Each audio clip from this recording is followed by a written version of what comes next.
Hi, I'm Julian from Alibaba Cloud Database International Product Team. Welcome to join today's Alibaba Cloud webinar about PolarDB tutorial part 2. In the previous PolarDB webinar, we have talked about some fundamental stuffs. Today, we will cover the topics including the migration, backup recovery, and high availability. First, the migration. To ease your migration to PolarDB for MySQL, we have built in ways with DTS, Data Transmission Service, to support your migration from several types of source MySQL, including RDS for MySQL on Alibaba Cloud, installed MySQL on ECS, MySQL in local IDC with public internet connection, and even the Aurora or RDS on AWS. With the migration solution we provided, there are many advantages, such as full incremental migration, with migration operation on graphic user interface, and all the process is non-blocking your business on source database. The rollback is supported if you want to give up during the migration process. PolarDB allows you to clone data from an RDS for MySQL instance to a new PolarDB for MySQL cluster with one click. This feature creates destination upstart DB for PolarDB cluster with the same data as that of the source RDS instance. The incremental data of the source RDS instance will not be synchronized to the destination PolarDB cluster. If you need to synchronize the incremental data of the source RDS instance to the destination PolarDB cluster in real time while the cluster is being created, that is, to smoothly migrate data without service interruption. Please continue your watching, and I will cover this topic later. Talking about cloning from RDS for MySQL to PolarDB for MySQL. First, it is free of charge for the clone. Second, it is with zero data loss during the whole cloning procedure. There are some precautions. The first one is that data cloning can only be performed in the same region. The second one is that the destination PolarDB cluster will contain all the information of the source RDS instance, including the account, database, IP address whitelist, and the required parameters. There are also some prerequisites. One is that the source RDS instance is one of the RDS for MySQL 5.6 high availability version. The second one is that transparent data encryption (TDE) and the secured socket layer (SSL) are not enabled in the source RDS instance. The third one is that the table storage engine of the source RDS instance must be the InnoDB. So within the destination PolarDB, the whole cloning process includes 4 stages. The first one is the initializing, and the second one is the pre-checking. Then we go to the cloning PolarDB cluster. After all the things has been finished, it is in the running status. Click to create the cluster and select the clone from RDS. The source RDS instance will be listed here for your selection. So we just select the source 5.6 MySQL instance and choose the required PolarDB specifications, and finally we buy it.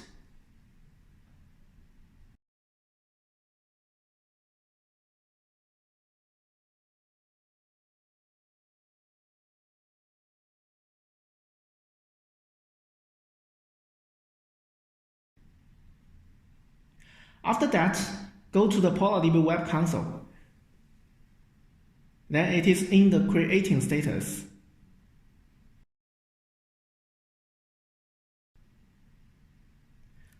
And in the migrate from RDS section, it will show all the phases of the whole cloning procedures. The first one is initializing.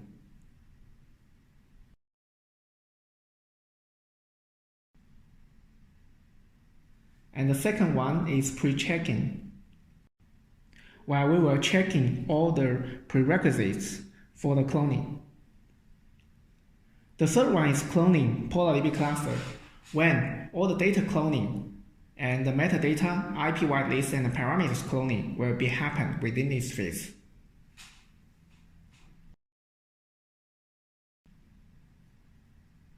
After the whole procedure finished, the migrate from RDS section will disappear from the web console. And the PolarDB cluster is in the running status.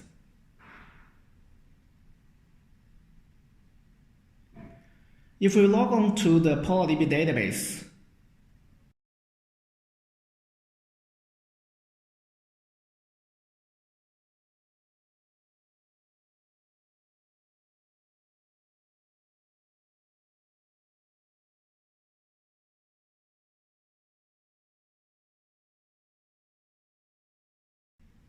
we can see that all the database, tables, and the data has been cloned successfully.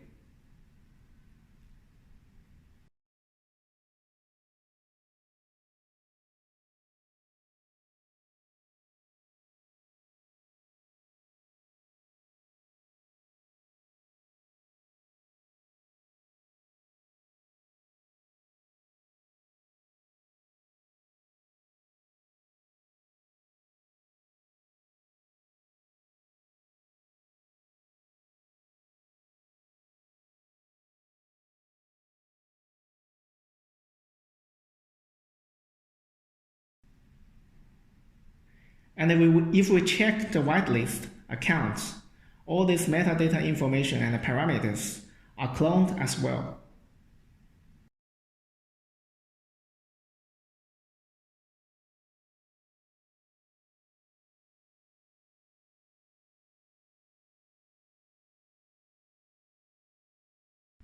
So it is very simple, right?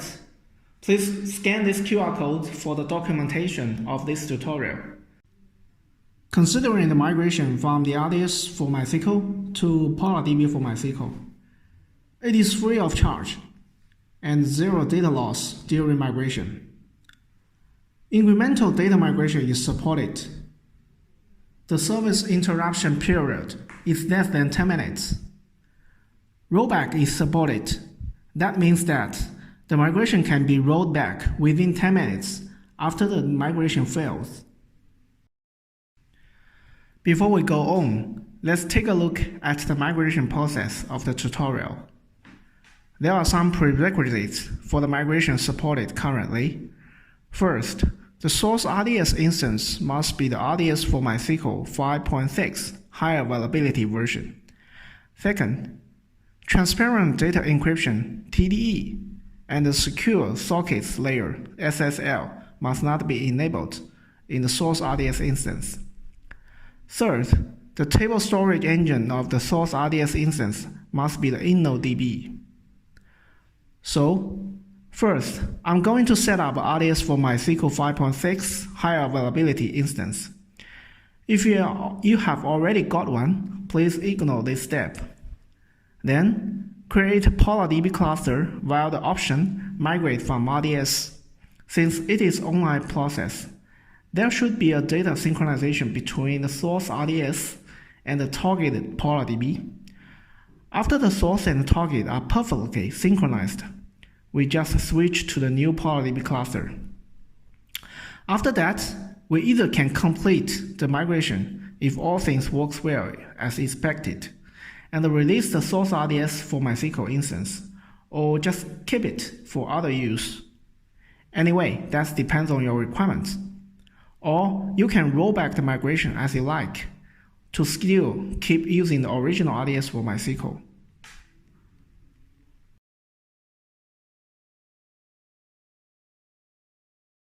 First, I go to the PolarDB buy page in Singapore region and select the option Migrate from the RDS. The MySQL 5.6 is the only source option currently, and all the MySQL 5.6 instances will be listed automatically within the same region. I only have one, so select it as the source. Set a target zone, VPC, PolarDB class node specification, and then place the order.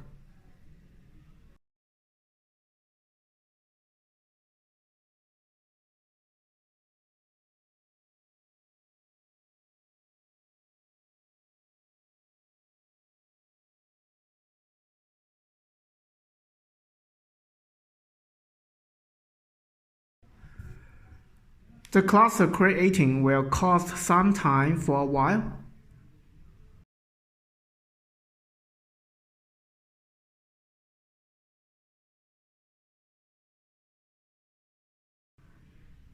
And in the migration from RDS panel, we can see that the status is initializing.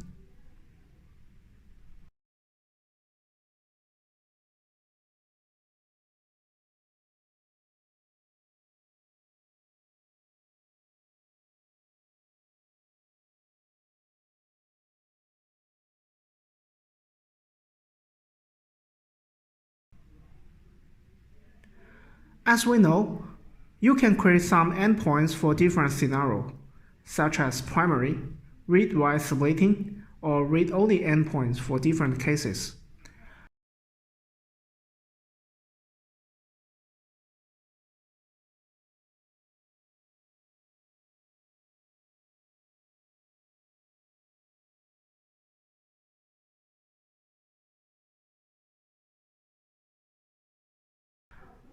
When the initializing finished, the status will be synchronizing data.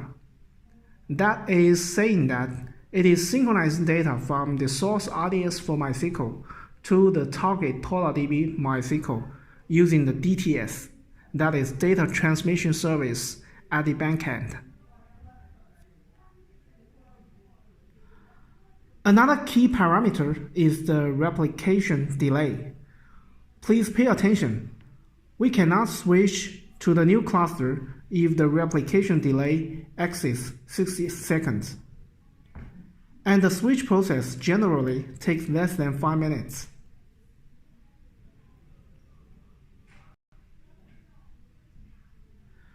And now we can see that the replication delay is 0.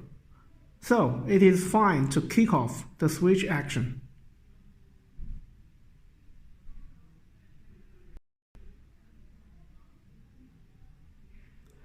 Then refresh the panel. You can see that the status is changed to switching database. And now the PolarDB cluster is in read-only status, which is not for production now.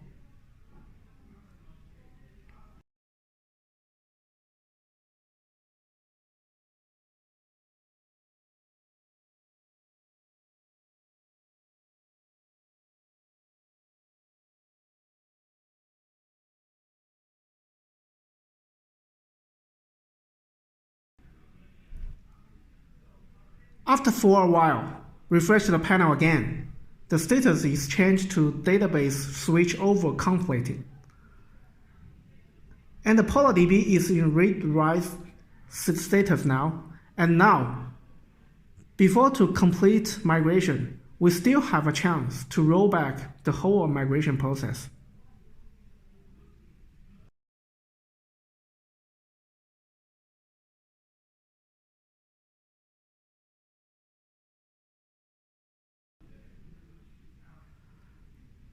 Now, let's check out what happened for the source RDS MySQL instance. It is in the locking status.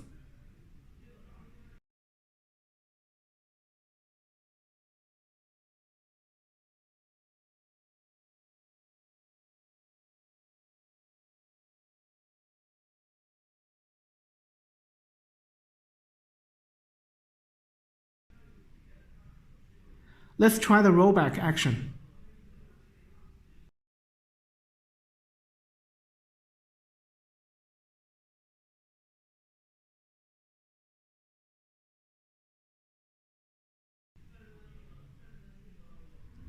Back to PolarDB panel, click the rollback button. Then the status changed to rolling back database.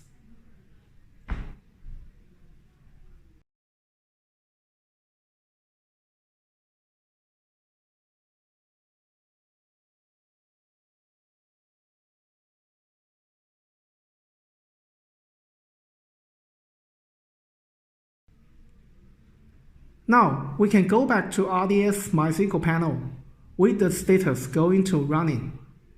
That means the rollback has finished.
Now, back to PolarDB panel again when it is in synchronizing data status.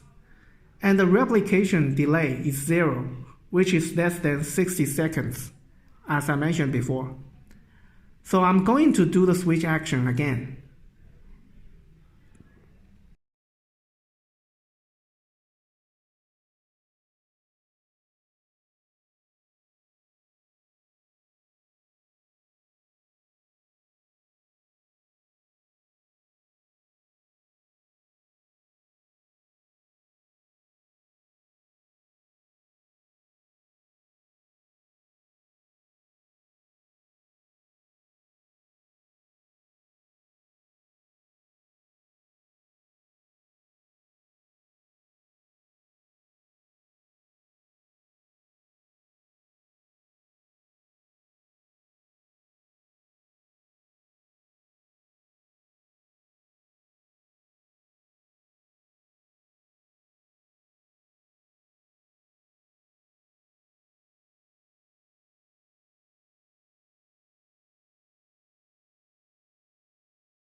Now, the PolarDB status is in database switchover complete and rewrite status. The source RDS MySQL is in the read-only status. Please pay attention, you need to change the database connection endpoint in applications and click complete migration within 7 days. This operation stops data synchronization between the RDS instance and the PolarDB cluster.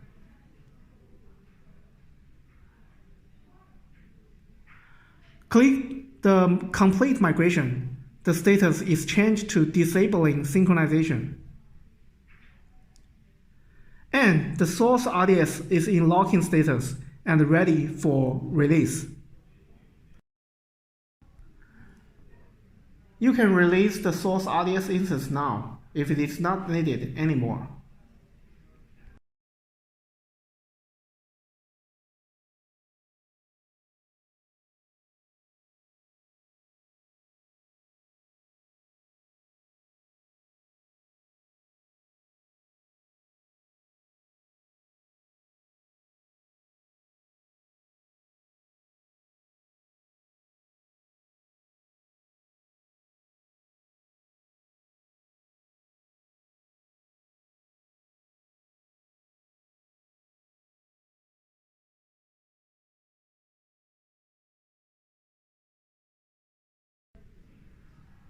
Let me apply for a public endpoint for verifying the TBCT data, migrate from RDS to PolarDB as well.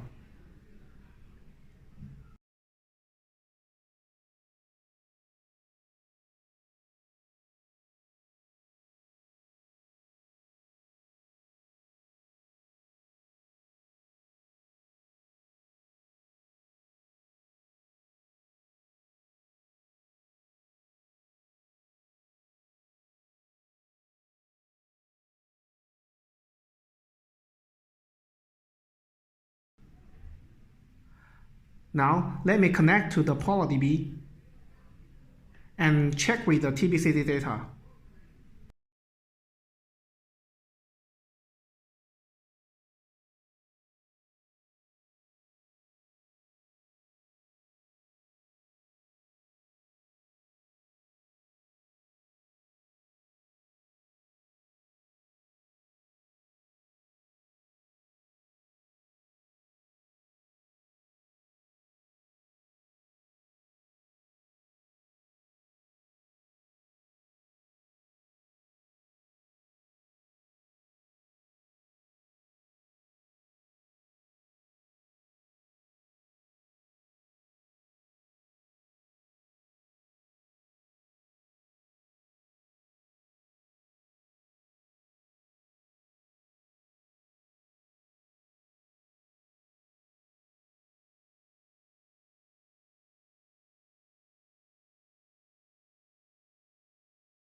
Everything works perfect.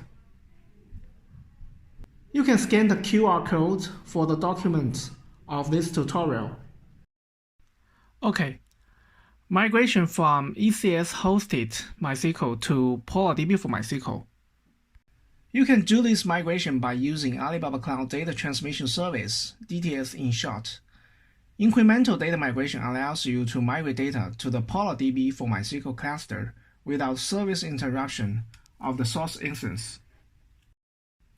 When configuring a migration task, you need to provide the migration accounts for the ECS-hosted MySQL instance and the PolarDB for MySQL cluster. This table lists the migration types and the required permissions. In the schema migration phase, select permission on the migration object is needed for the source, while all permissions are needed for the target. In the full data migration phase, select permission on migration object is needed for the source, while all permissions are needed for the target. In the incremental data migration phase, select replication client and the replication slave permissions are needed for the source, while all permissions are needed for the target. So please make sure that the proper permissions are set correctly before migration. The source and the target are not needed to be located within the same region. The migration can be taken across regions. In this demo, my source ECS MySQL is in Singapore region, while the target Polar MySQL is in Indonesia Jakarta region. Using DTS for the migration, 4 phases are included: pre-checking, schema migration, full data migration, and the incremental data migration. After the migration finished, you can modify the database endpoints in the application for the switchover. For the migration, go to the DTS for the configuration.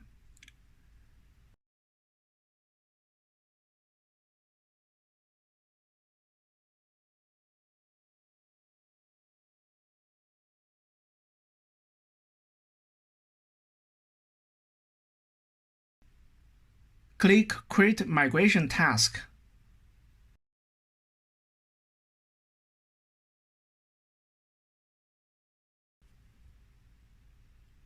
Set the task name. In the source database, select User-Created Database in ECS instance. Select the Singapore region, where ECS-hosted MySQL located. All ECS instances ID are listed automatically. Select the right one, and set the source MySQL account and password.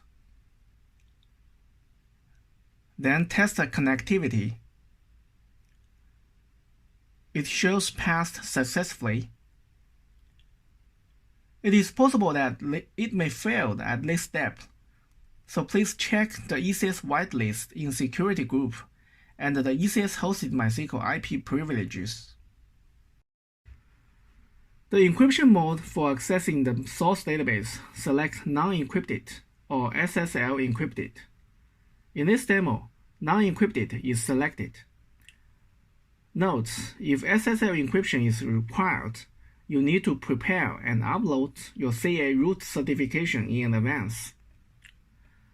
In the target database, select PolarDB, select the Jakarta region, and the instance ID I prepared for this demo.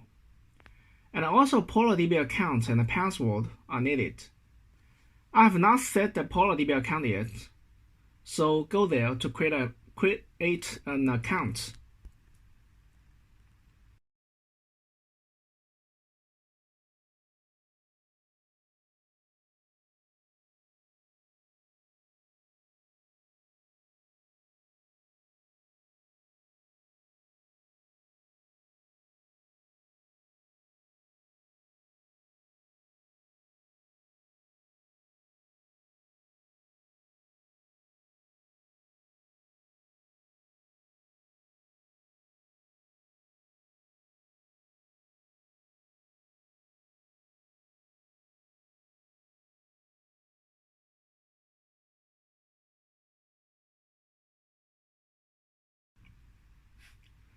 After that, let's back to DTS console to fill with the PolarDB account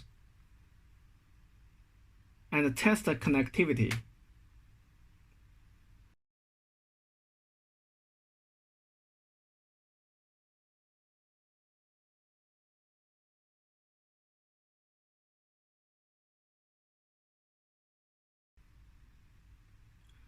It shows passed successfully as well.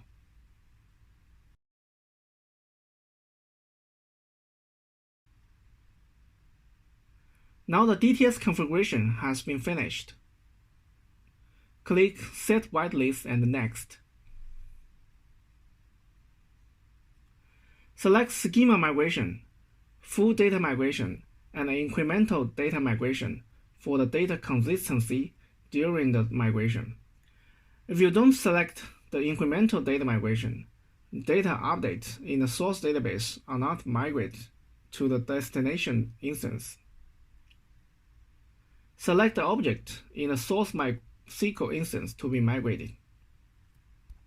Now, I pause here for the DTS task configuration. Since I want to better show the whole procedure how DTS task works, I go to prepare 3 Java programs as the JDBC clients. The first one is the insert client connecting to the source ECS MySQL to continuously insert data into it. The second one is the query client connecting to the source ECS MySQL to continuously read data from it.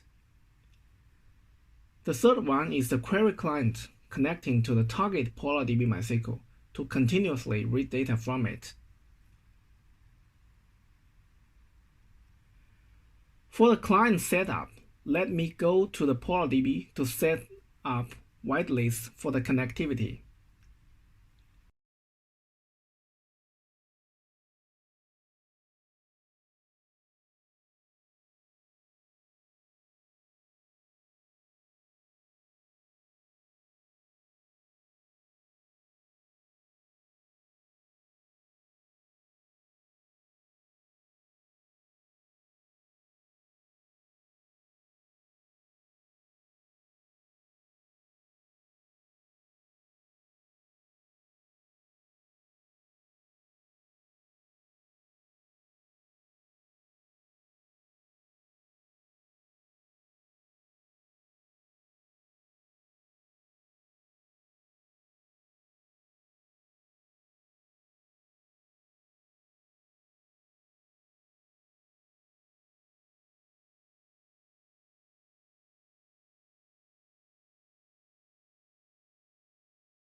then modify the Java program and recompile.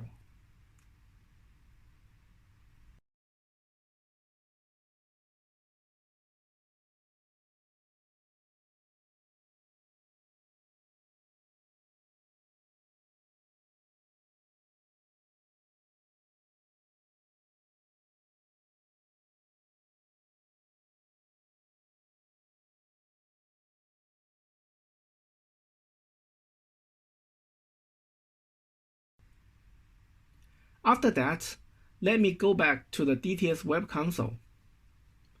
Click Save to save the config task. Now we can start a task to kick off the migration procedure.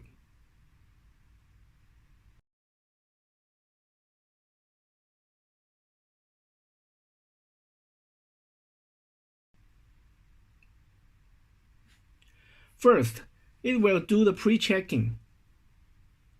Pre-check the connectivity, permission, and the database parameters.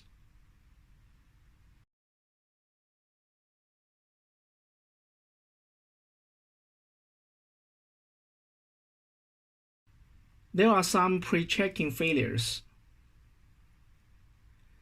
The first one saying that the bin log format is not set to row.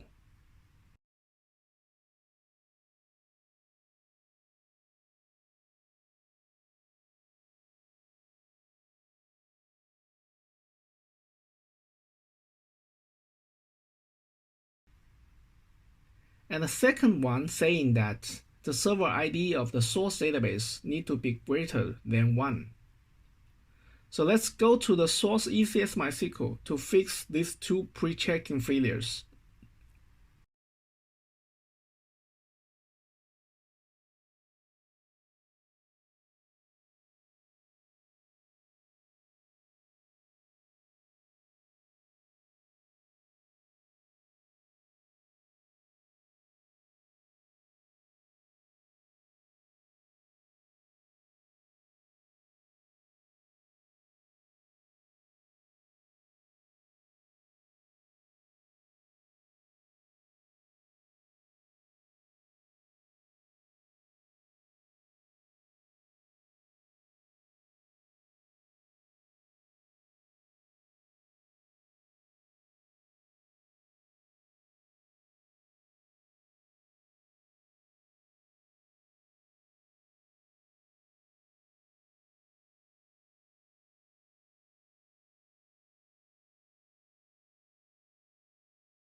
All done.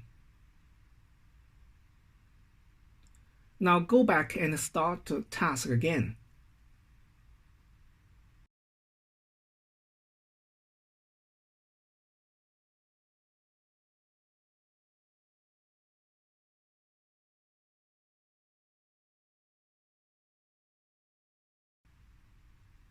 The pre-checking all passed successfully.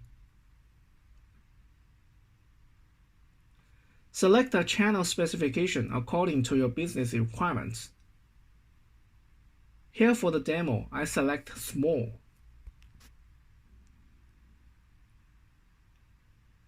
And buy to start the migration process.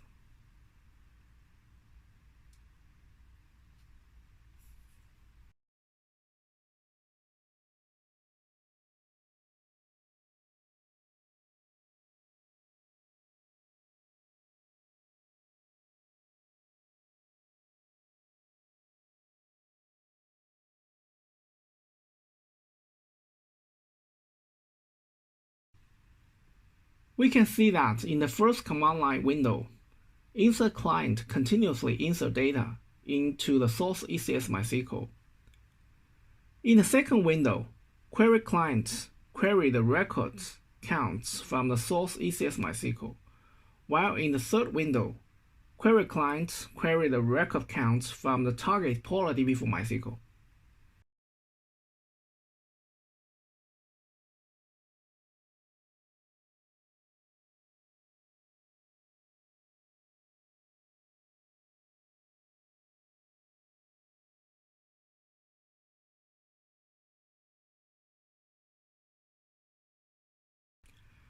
In the DTS Web Console, we can see that the schema migration and the full data migration are all completed.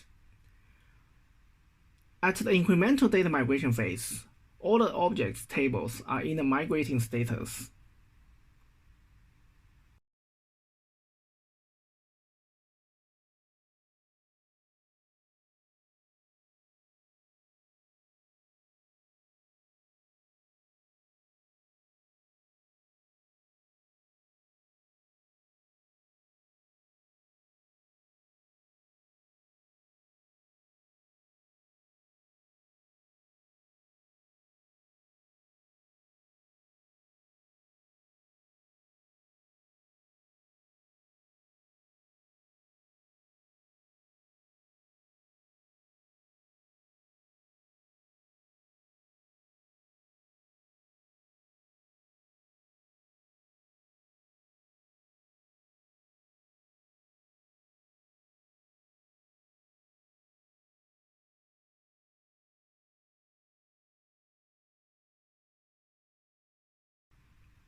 And for a moment, the status comes to the migration task is not delayed.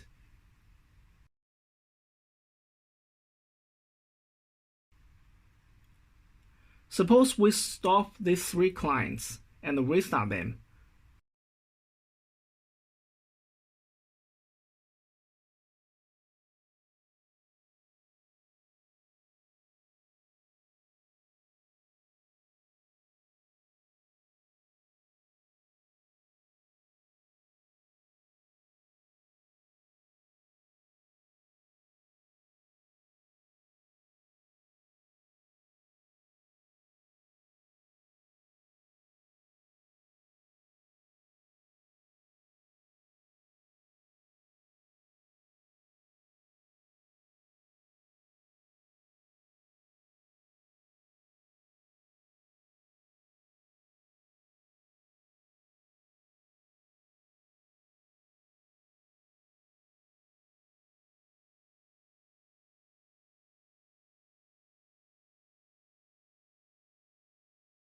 We can see that the target PolarDB and the source ECS MySQL are still synchronized for the incremental data.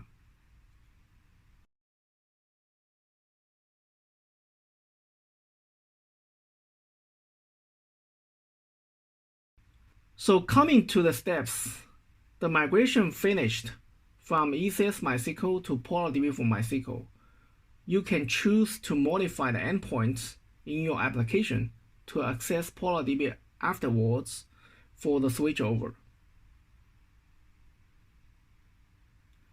So follow these steps. It is easy to migrate from ECS hosted MySQL to PolarDB for MySQL, right? If you need some more details, please scan this QR code for the documents of this tutorial. We provide a very easy way to do data synchronization from PolarDB for MySQL, which is OLTP database, to OLAP data warehouse, Analytic DB for MySQL.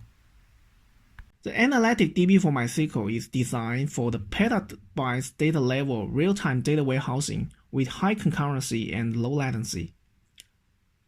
The PolarDB supports the business transactional application with the data synchronized from PolarDB to Analytic DB data warehouse. It could support real-time BI reporting and analytics application. Big data is retained in this petabytes level data warehouse, so no need to purge months or years data, which could also support data scientists for query based on data mining and analysis. Please scan this QR code on YouTube for the video tutorial about this topic. High availability.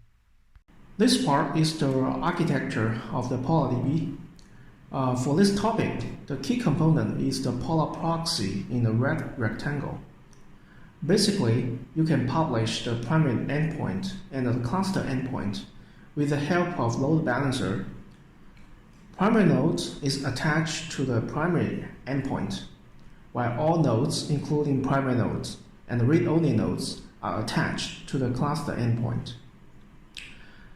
JDBC program can connect to either primary endpoint or cluster endpoint with different business requirements. The primary endpoint is the access URL provided by the primary node. When a failover occurs, this endpoint is automatically switched to the new primary node to ensure the high availability, during which there will be a short disconnection up to 30 seconds. While the cluster endpoint is recommended to use within your application to access PolarDB, which integrates all nodes to provide a unified endpoint that supports features including high availability, read-write splitting, and automatic load balancing. I wrote a Java program to demonstrate this attribute feature. The basic logic here is to connect and query the target PolarDB cluster via primary or cluster endpoints in a while loop.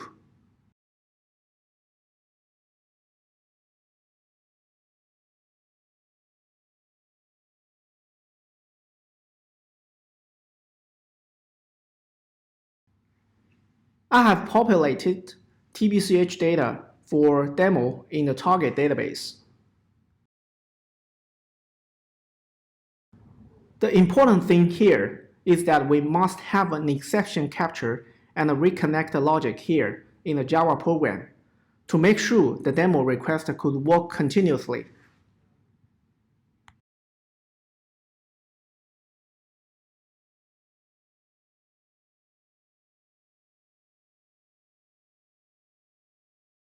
First, I use the primary endpoint to access the target database. The request sent and the results back continuously, you can see here.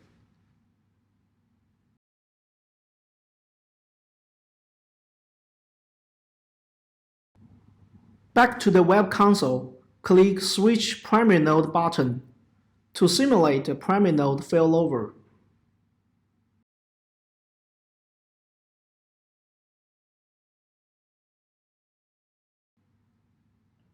The connection failed now, and the reconnecting is triggered in the program.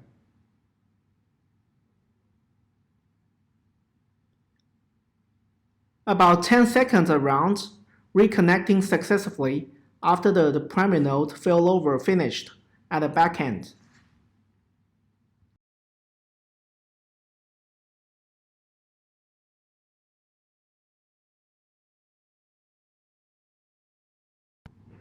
Let's try to restart the read-only nodes to simulate the read-only node failure to see what will happen.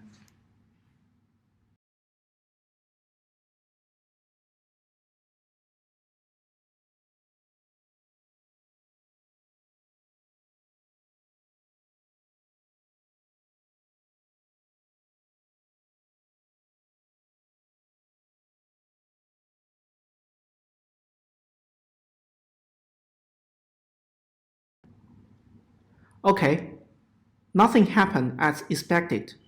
Since the primary endpoint only accessed the primary nodes, the read-only node's failure were not affected.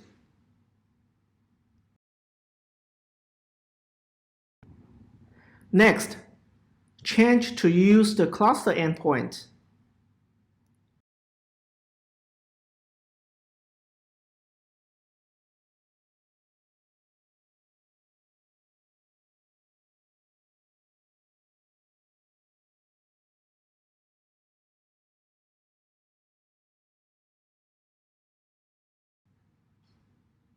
And run the program again.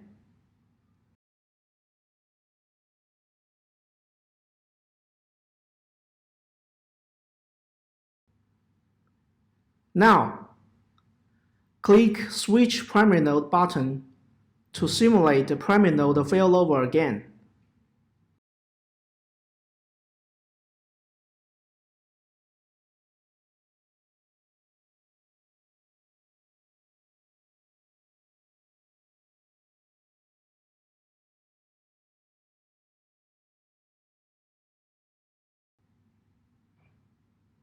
The connection failed now, and the reconnecting is triggered as well.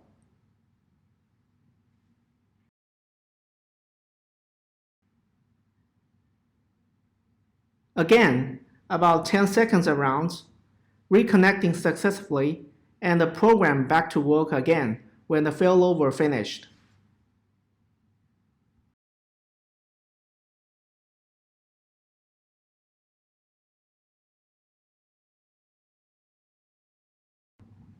Then, let's try to restart the read-only node to simulate the read-only node failover.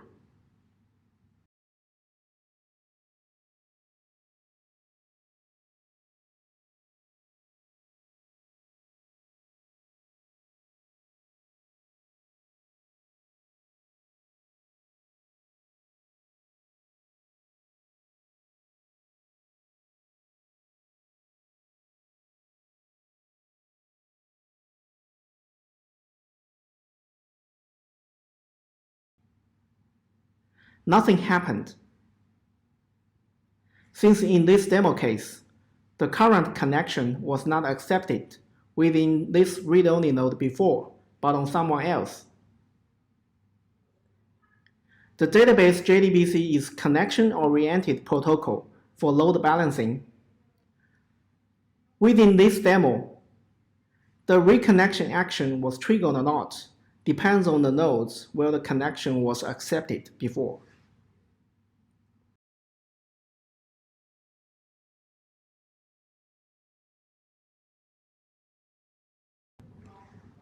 Let's try to restart the primary node then.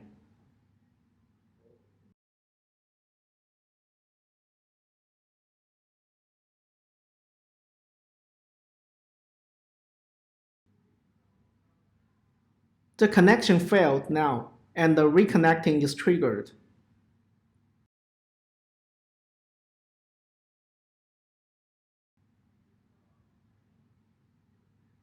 About 10 seconds around as well. Reconnecting successfully after primary node failover finished at the backend.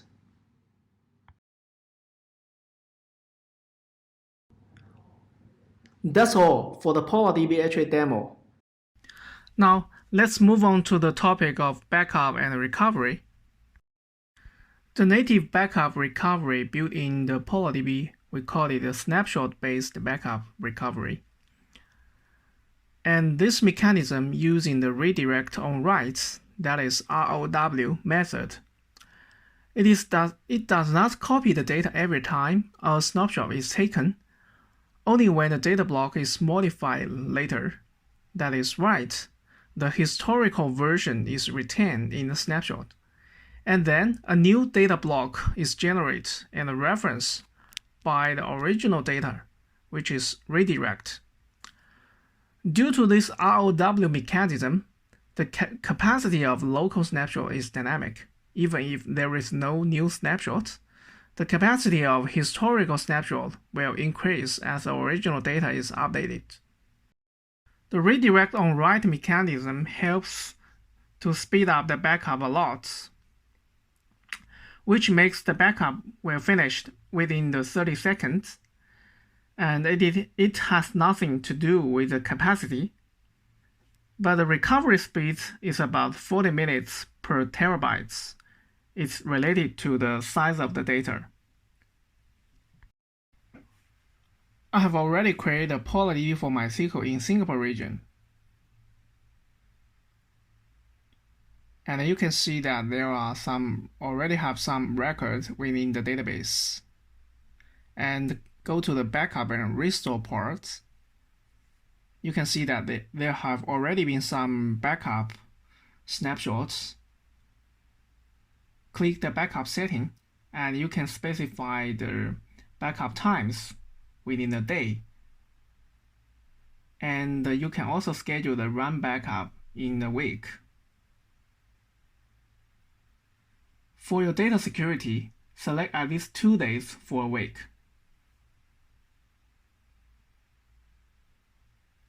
So let's select all the days in 7 days. Click OK. And click Create Backup.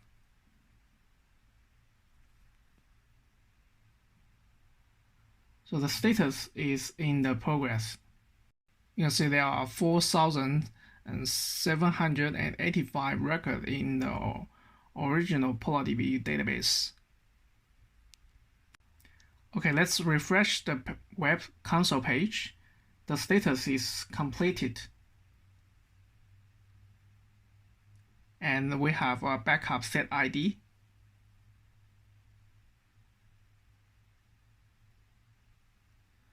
Here, I have already wrote a Python program. This Python program is trying to insert the data continuously into the original PolarDB database.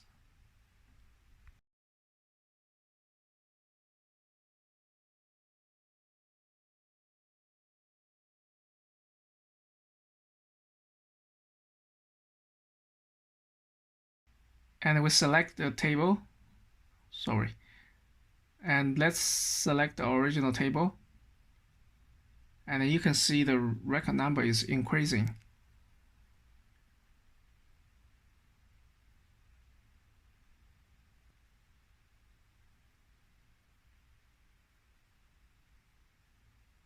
Let's try to select star from this table to see some details, content in the table.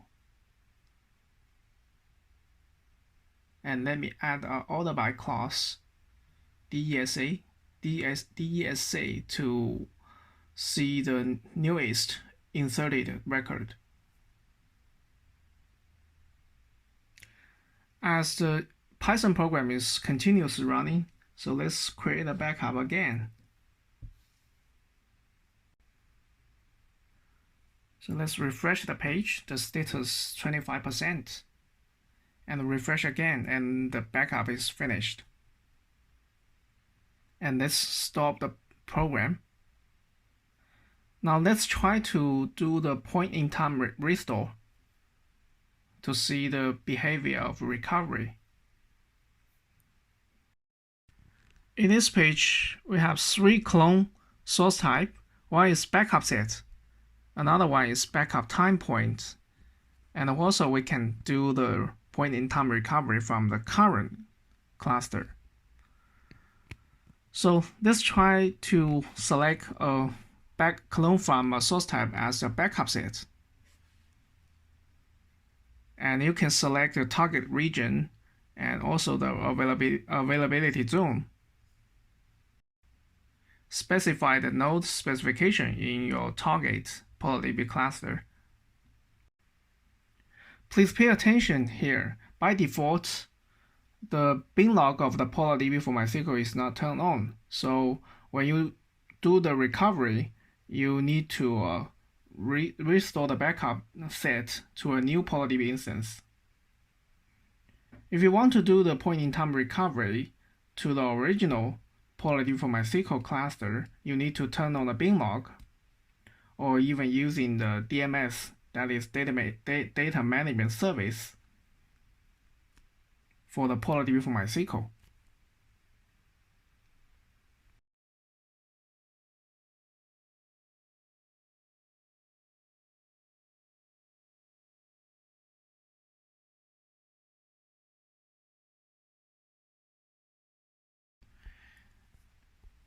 And now you can see a new PolarDB cluster in the target region in the creating status now. Let's rename the cluster name with an easier name for identification later.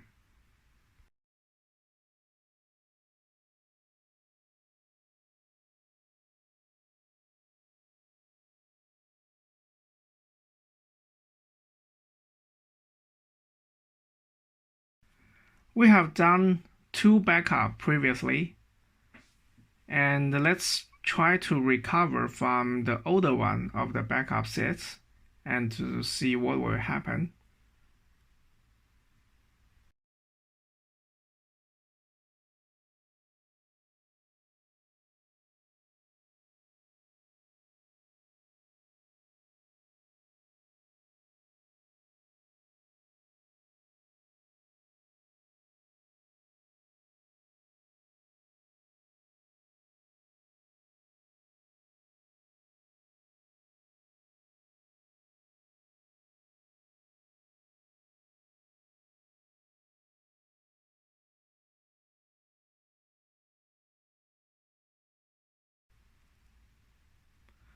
So also in the cluster panel, another PolarDB cluster is in the creating status based on the recovery from the older backup set.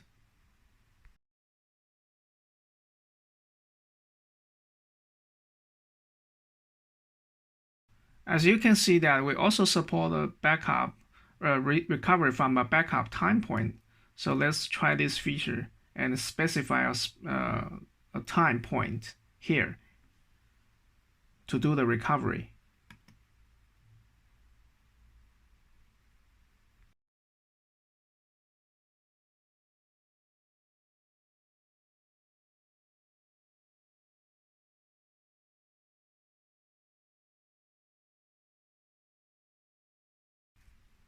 And also a new PolarDB cluster is in creating status, and let's change the cluster name to point in time recovery at 1510 of that backup time point.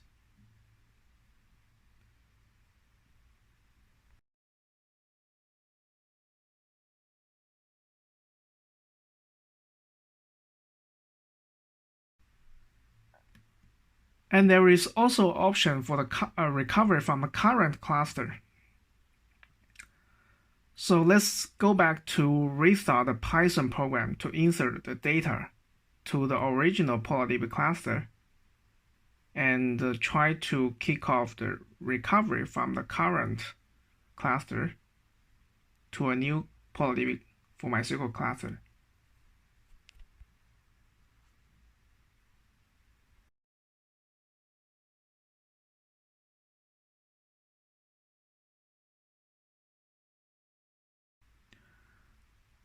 The target PolarDB cluster is also in the creating status for the features of recovering from current cluster.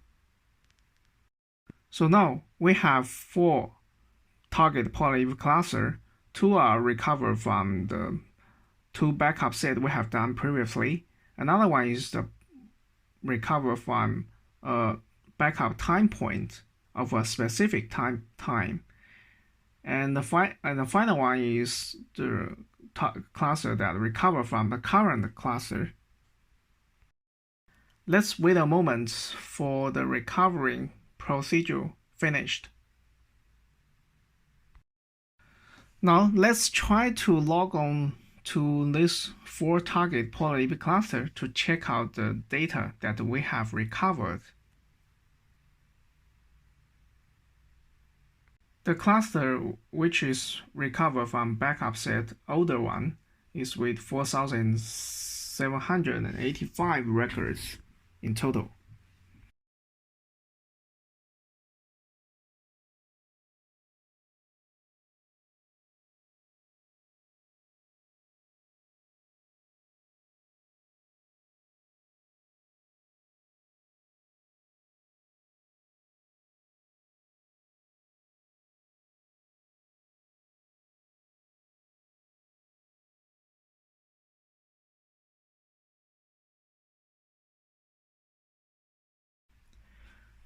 And the second cluster that's recovered from the new one of the backup sets is with 4,941 records.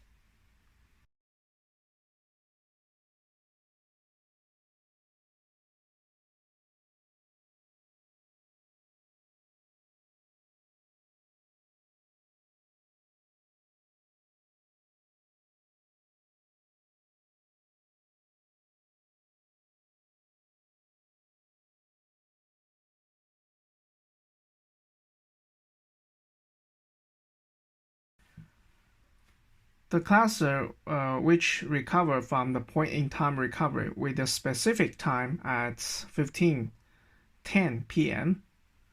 is with 4,799 records at that time.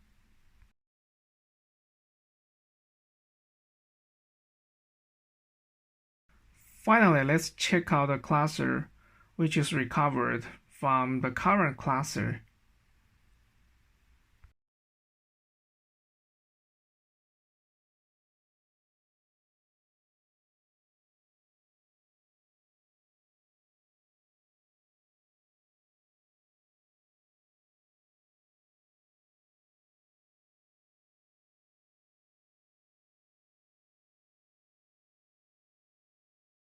It has more record since the Python program was continuously inserting data in the current cluster at that time. In addition to the native snapshot backup within the PolarDB, actually, there is another backup and recover approach by using DBS, which is Database Backup Service. This solution is very agile and easy to handle. In addition, you can consider more even beyond the data backup and recovery around the PolarDB for MySQL. There are several advantages for using DBS on PolarDB for MySQL, as listed here. If you are interested, please scan these QR codes on YouTube for the video tutorial.